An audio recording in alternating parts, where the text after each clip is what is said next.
Hey everybody, how you guys doing? I'm so happy you could join me today. I'm actually loving Live at 5 because the time of day here is beautiful, as you can see outside these windows. It's just a beautiful blue hour, and that's one of my favorite times to take pictures. Probably my favorite being the golden hour, but the blue hour is certainly fun. I hope you're having a good day. I hope Saturday's been good to you. I have a feeling that some of you are starting to get either into the holiday spirit. Hopefully, you've probably got choir concerts, school concerts, all those things are starting to happen now. Shopping. Has everybody got their shopping all done? I know what you could get for Christmas. You could get my photo class for 2024. How about that? That would be awesome, okay? Right there, photoclassforyou.com, you guys. Leslie, oh my gosh, aloha from Hawaii. Love you too. Thank you so much for being with me today. I'm going to have a fun little chat with you guys today about photography. As most of you know by now, this is my 10th anniversary coming up of doing my photography classes online. They last a year. So the only time I can do registration is like the PBS Fun Drive. You know, it's happening right now. So I'm trying to get you guys enthused, excited. And if you can't do it, please share that with a friend. I do have limited enrollment, but I really would love to have a full class this year, 2024, celebrating my 10th anniversary of doing photography. And yeah, the class actually uses a DSLR and or a mirrorless camera. You need what I would call a big boy or a big girl camera because we're learning techniques to do with the camera in this class that then translate into Photoshop and Lightroom, and you'll learn those things. Don't let either of those be scary words. And then also composition, composition, composition. I'm going to keep hammering on this nail. You guys, you can be an artist so quickly with a camera versus painting or quilting or other things that take a long time to maybe make happen.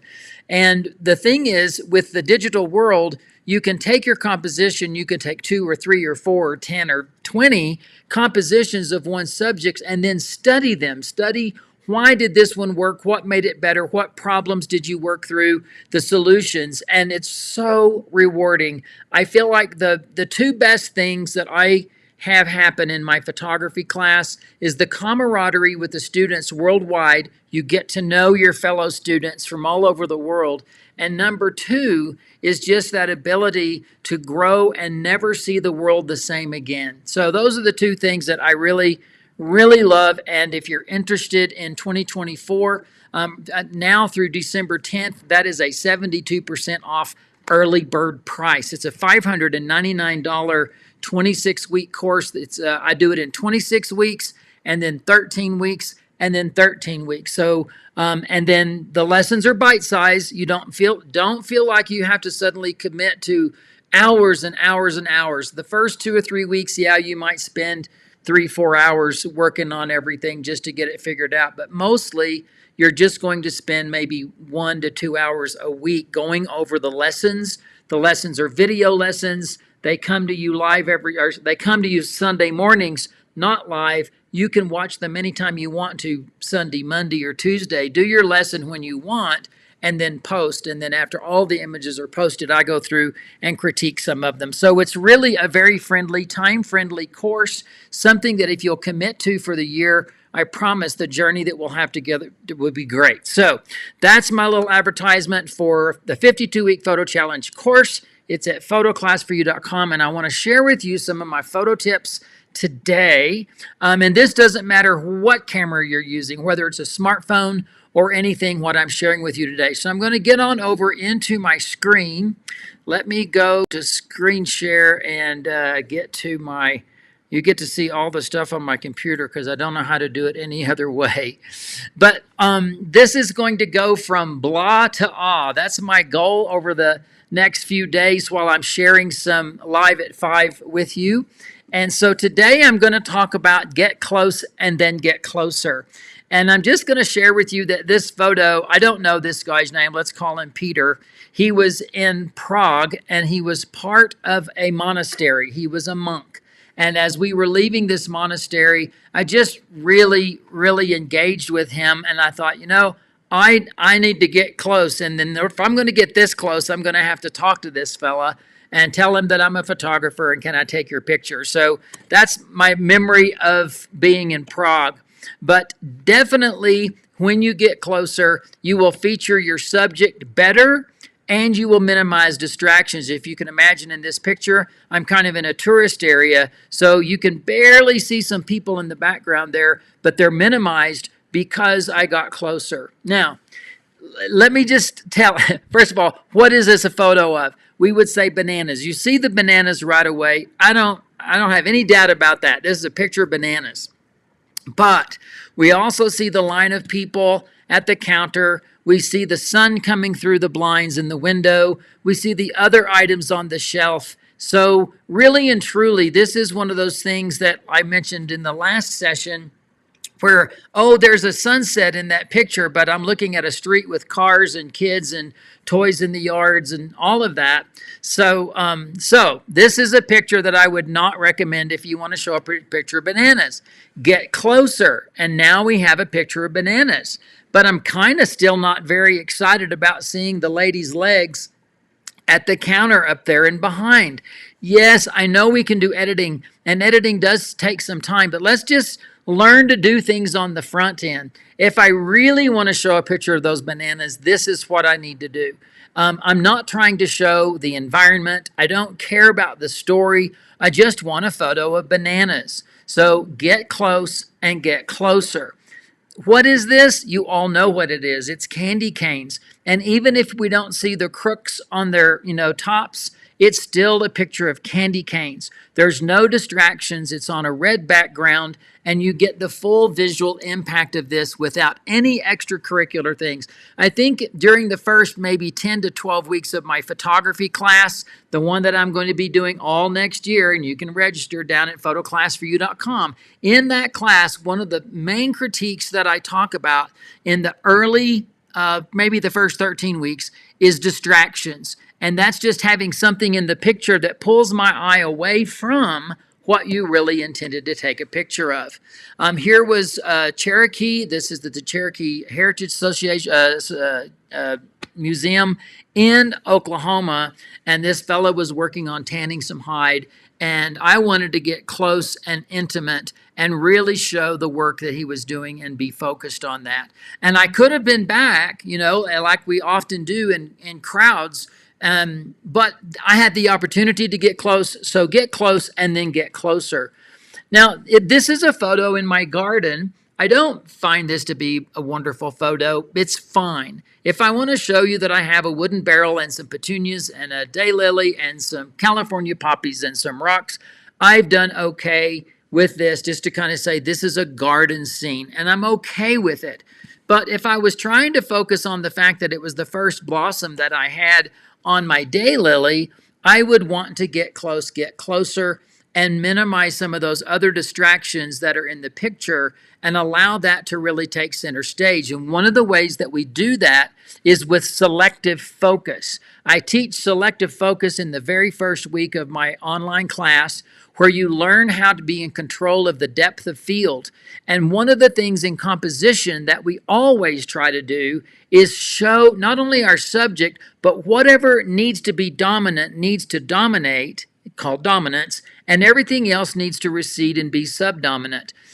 Depth of field and focus are one of those ways that we can do that, because if this lily is in focus and everything else is blurred, guess what's getting the attention? The one on the left, we see it, but it's an ensemble shot. The one on the right, it's the lily that's in focus, so that's getting the dominance, that's getting the attention. So get close. This is not a bad photo, and this is edited with a filter. In my smartphone class, I do talk about filters and so forth that we can do. This is not a bad photo. I like the watermelon. It's a wooden watermelon on a wooden table with my little birdhouses in the background. I don't mind this photo. It's more about the scene than the watermelon, although the watermelon does get a lot of attention.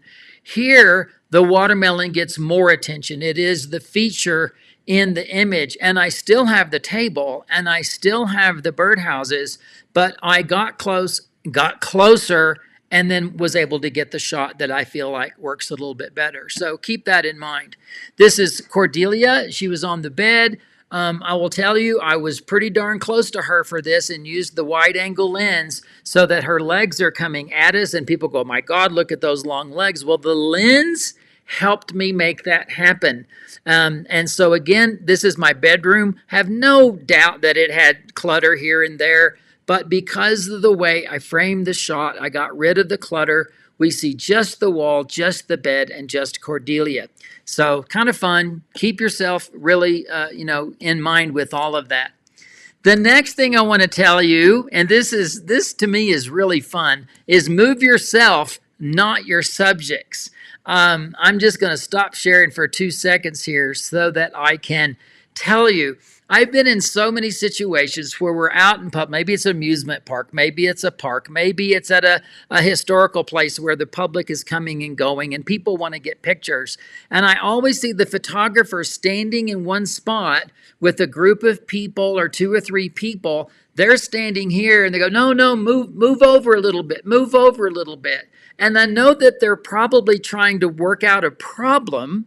They're working out something. And I realize maybe if the light's in a bad situation, this doesn't apply. But more than often, if you go, there's my subject, if the photographer would just walk 3 feet to the left or 3 feet to the right or get a little closer or move, the people will just pivot with the photographer.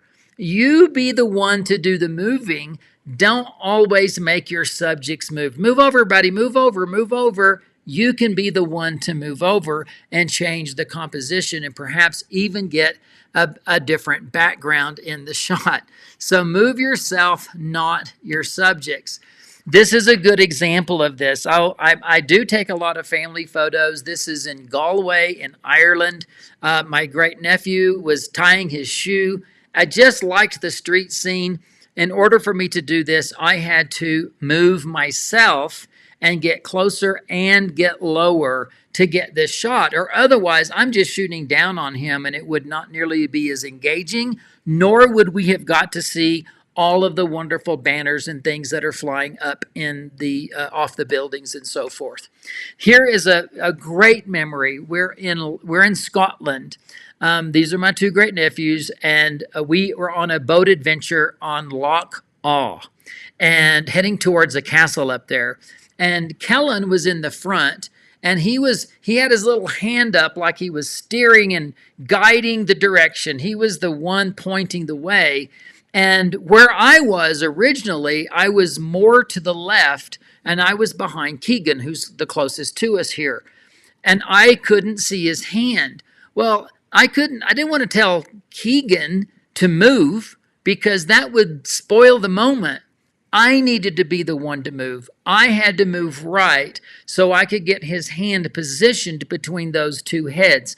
So you be the one to move. Don't always ask your subjects to be the one to move because sometimes the spontaneity can get lost. So just move, right? Vantage point and point of view. We see our world from whatever height we are. That's just how we walk around. And that's usually not a very exciting photography vantage point. So think about the position of the camera in relationship to the position of your subject. Shooting at normal height can be okay, but it's very common and it looks very ordinary. So the point of the camera, right? The position of the camera. We commonly shoot those images standing height. It's predictable.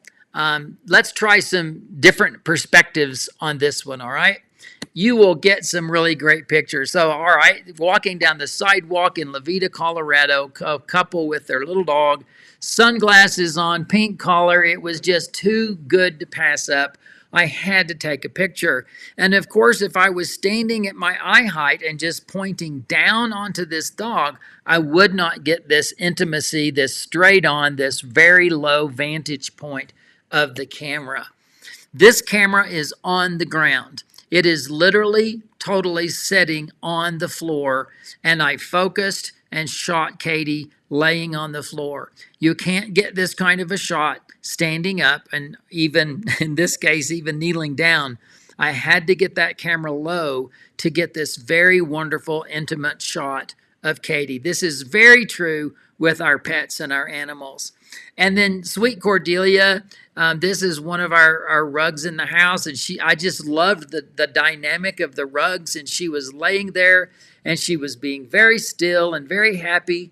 I had to get my camera, I had to raise it up really, really high. I had to make sure my toes were not in the picture, and then I took the shot, and I absolutely love this picture.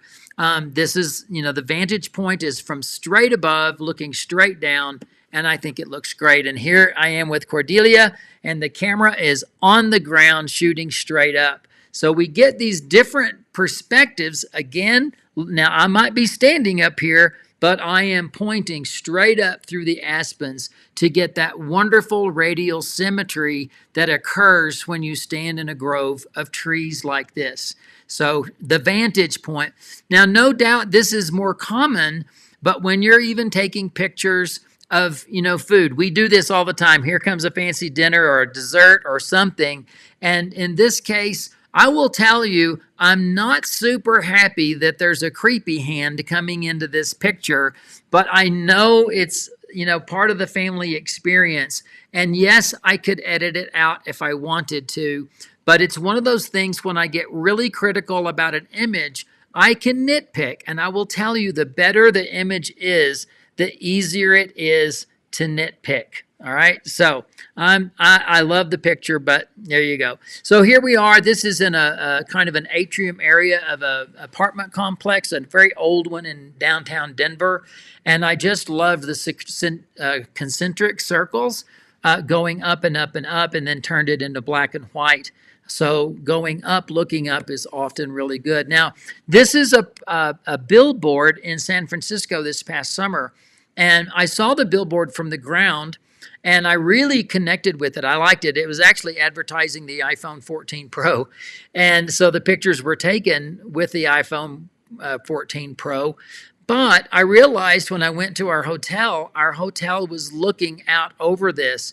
And even though I took this billboard picture from the street level, getting it from the 20th floor was really, really exciting for me. I liked the time of day. I liked the colors. I liked the composition, and it was kind of fun. But it took a point of view to make this happen, and I got really lucky with that.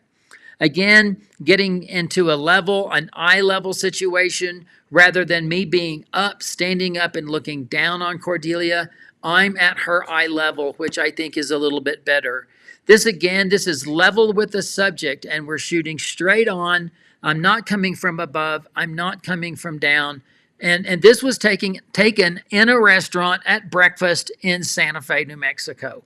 So you can take your photos anytime, anywhere, and you can make them, as I had the whole title, from blah to awe, just by doing a few things that you just have to think about.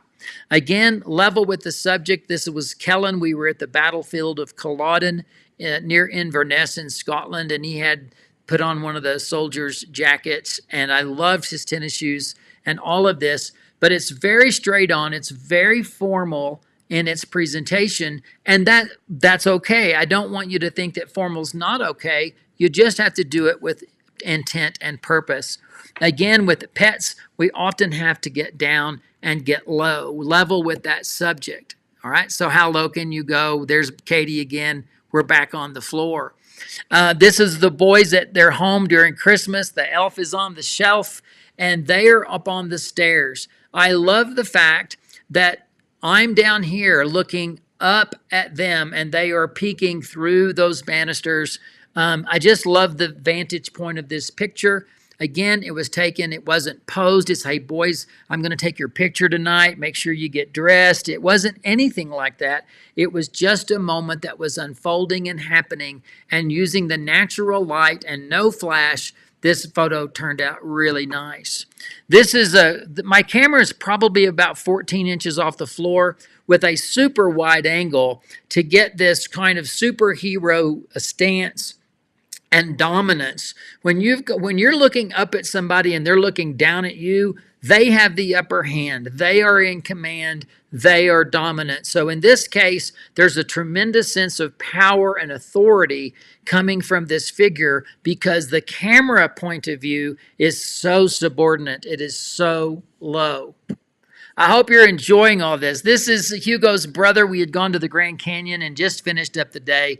And silhouettes are really great. This isn't fully silhouette, but I tried to frame him in just such a way to take advantage of those clouds. But he was up on a rock, and it gives him more of a hallelujah, this was an awesome day feeling, with me being down low and him being like up in the heavens. I just thought it was really, really fabulous.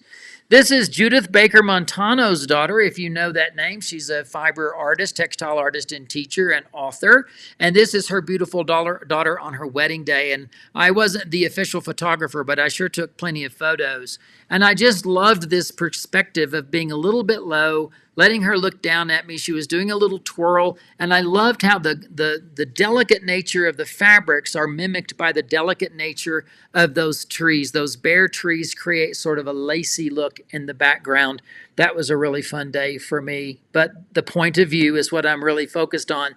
And then, so lastly here, I want to just tell you that when I saw Keegan in this kind of throne, we were at a little castle hotel in Scotland, and he is in this chair looking like, King Arthur. And I knew that if I stood there and took his picture, it was not going to feel right. In order for him to look like a king, he needed to be like on a dais, and I needed to be slightly lower. So I made sure that my vantage point was just low enough that if I was standing or if I was, coming into the presence of the king, that he would be elevated higher than me. It's not an accident. These photos have all been taken on purpose with intent. I'm thinking about them. Even if I'm thinking about it really quickly, those are the kind of things that we experience. If you guys have any questions, you're happy to put them in the comments. If you have anything that you want to comment on, I'm happy to engage with you. I'm coming to you because it's the time of year when I am doing my photography class. It's like the PBS Fun Drive.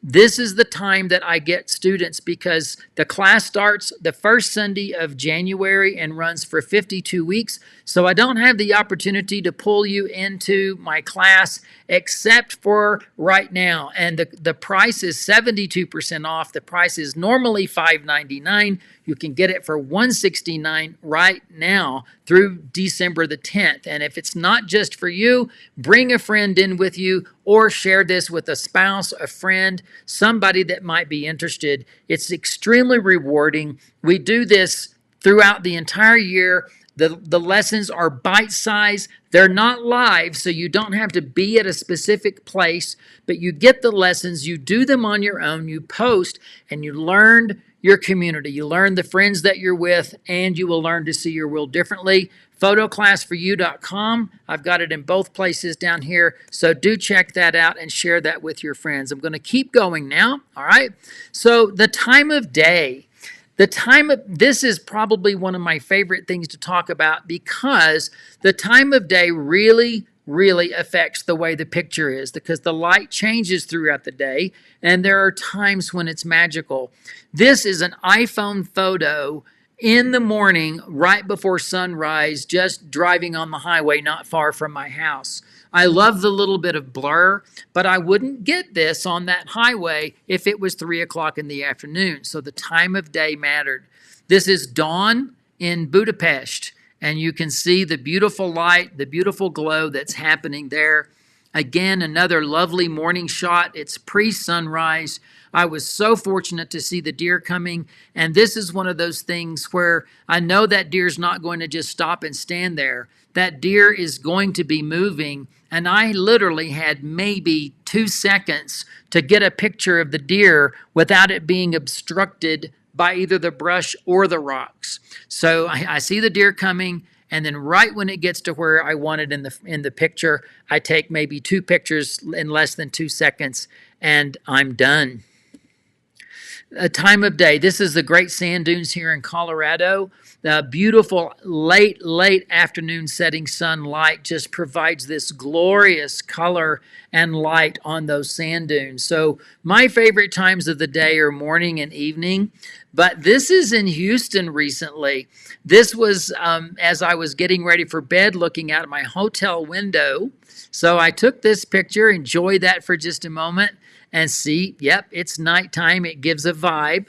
But there it is, the same thing in the next morning. Same picture, different light. Light will really change everything.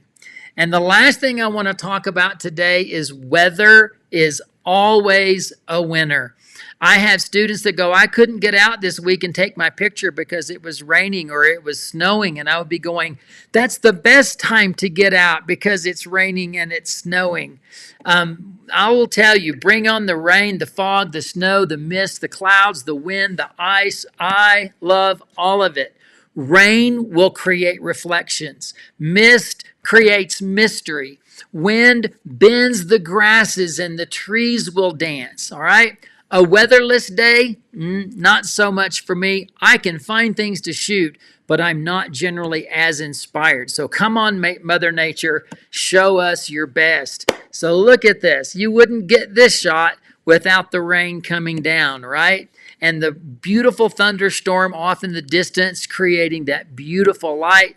Hoarfrost here in Levita, Colorado a few years ago. It happens quite often actually, but this morning was spectacular. And I get this shot because of the weather. Yes, it was cold, but that's okay. I got the picture. Beautiful foggy day right here outside my back terrace. A little bit of hoarfrost on the evergreen trees, and then all of that beautiful mist and fog. And I will say I took this picture prior to the fire, so this is pre-2018 because you can see the evergreen trees are there and not burned. This was a photo I took 6 weeks before the fire from my terrace. This is autumn rock. This is the rock feature that's on my 40-acre parcel. And the fog and the mist just blowing through the little crevices of the hills back there. Weather is always a winner, you guys. I promise you. Look at this picture. Now, I was in San Antonio on a second floor of a hotel. We were taping the quilt show. And it was a thunderstorm outside, and I was watching, and I went, look at the people. Oh, they're kind of running from here to there because the storm's, in full blast. And I had my camera on slow shutter specifically so I could do some intentional camera movement. We talk about intentional camera movement. We learn to do panning and all of those in my photography class.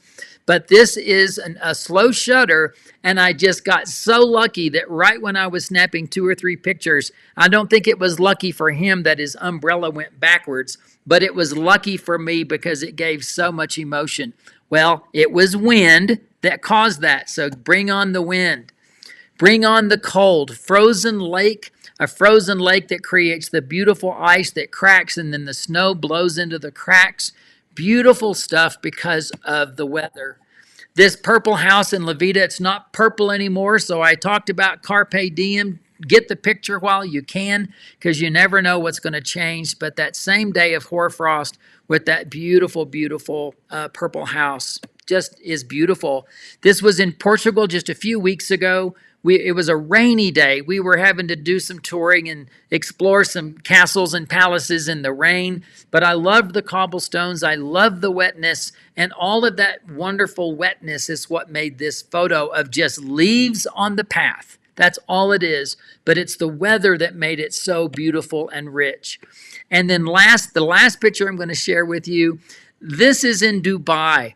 And it rained. It was my day off, and I had a little tour guide. She was taking me around. She was one of the guild members, and she kept apologizing. She says, it never rains. I'm so sorry it's raining. I mean, are you kidding me? I'm in Dubai on the day it rained because it might rain 5 times a year, and I got to be there on the day it rained.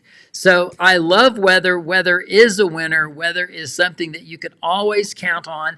I hope everybody that you're enjoying these little bits and snippets with me live at 5. I am going to be back with you on Monday at 5. So 2 days I'm going to take Sunday off. I will probably do both Monday and Tuesday, but I'm just going to encourage you, if you're enjoying these little snippets, just imagine what it would be like to share with me all year long. I would love for you to be with me.